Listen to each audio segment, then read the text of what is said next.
ನಾಡಿಗಿದೆ ಜೋರಾದ ಚಪ್ಪಾಳೆಯ ಮೂಲಕ ನಾವೆಲ್ಲರೂ ಕೂಡ ಈ ಐತಿಹಾಸಿಕ ಕ್ಷಣಕ್ಕೆ ಧರ್ಮ ನಿರಪೇಕ್ಷ ಪ್ರಜಾಸತ್ತಾತ್ಮಕ ಗಣರಾಜ್ಯವನ್ನಾಗಿ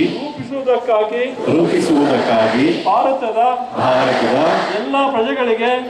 ಪ್ರಜೆಗಳಿಗೆ ಸಾಮಾಜಿಕ ಆರ್ಥಿಕ ಮತ್ತು ರಾಜಕೀಯ ನ್ಯಾಯವನ್ನು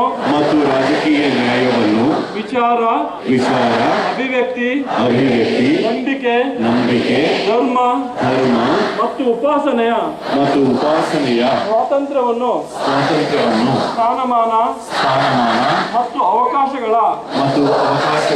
ಸಮಾನತೆಯನ್ನು ದೊರೆಯುವಂತೆ ಮಾಡುವುದಕ್ಕಾಗಿ ವ್ಯಕ್ತಿ ಗೌರವ ದೇಶದ ಏಕತೆ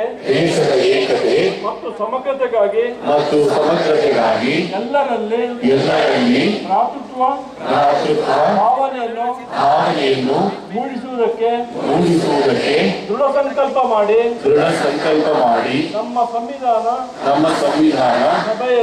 ಸಭೆಯಲ್ಲಿ 1949ನೇ ಇಸವಿಯ ನವೆಂಬರ್ ತಿಂಗಳ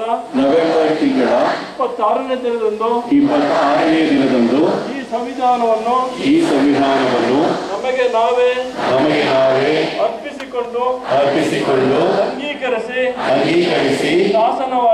ಶಾಸನವಾಗಿ ವಿಧಿಸಿಕೊಂಡಿದ್ದೇವೆ. ಧನ್ಯವಾದಗಳನ್ನು ಅರ್ಪಿಸ್ತಾ ಇದ್ದೇನೆ.